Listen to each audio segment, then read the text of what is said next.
સમગ્ર છાપી કાણોદર પાલનપુર અને બનાસકાંઠાના લોકો વતી રાજ્યના મુખ્યમંત્રીને ભાવભીનું આમંત્રણ આપું છું. તમે એકવાર અત્યારે છાપી આંટો મારો.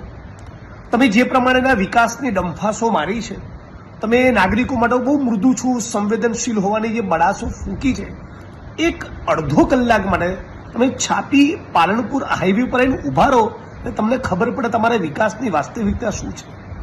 ગઈકાલે મોડી રાતના 2 વાગ્યાથી અત્યાર સુધી ત્યાં પાણી ભરાયેલા છે. તમે તમારા મુસ્લિમ દ્વેષના કારણે કોઈ જરૂરત નથી છતાં કાણોદર અને છાપીમાં કારણ વગરના ફ્લાયઓવર ઊભા કર્યા. આ પણ એક મોટું કારણ છે. ત્યાં ભયંકર પાણી ભરાઈ રહ્યું છે. શરમ આવી જોઈએ તમારી આ રાજનીતિને. આજે ત્યાં ગાડી મહેસાણા બાજુથી, અમદાવાદ મહેસાણાથી વડગામ પાલનપુર છાપી આવી રહેલા અને છેક નડાબેટથી અમદાવાદ મહેસાણા તરફ જઈ રહેલા નાગરિકો હજારોની સંખ્યામાં જે પરેશાન થયા છે, એનો રાજ્યની સરકારને કોઈ અંદાજ છે? હું તો વિડીયોના માધ્યમથી સમગ્ર ગુજરાતની જનતાને અપીલ કરવા માંગુ છું કે તમે તમારા ફેસબુક પર, ટ્વિટર પર, સોશિયલ મીડિયામાં લખો. આખા ગુજરાતને ખબર પાડવી જોઈએ કે ગુજરાતના માર્ગ અને મકાન મંત્રી કોણ છે. ગુજરાતના મુખ્યમંત્રી ભૂપેન્દ્રભાઈ પટેલ એ પોતે ગુજરાતના માર્ગ અને મકાન મંત્રી છે.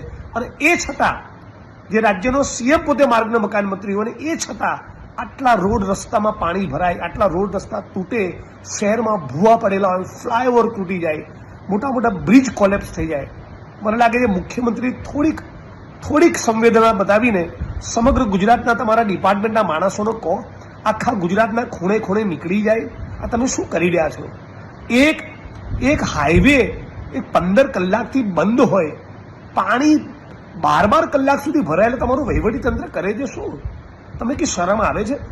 હું ફરી આ વિડીયોના માધ્યમથી સમગ્ર છાપી અને મારા મત વિસ્તારના લોકો વતી, આખા બનાસકાંઠા વતી રાજ્યના મુખ્યમંત્રીને અપીલ કરું છું. તમને ભાવભીનું આમંત્રણ છે.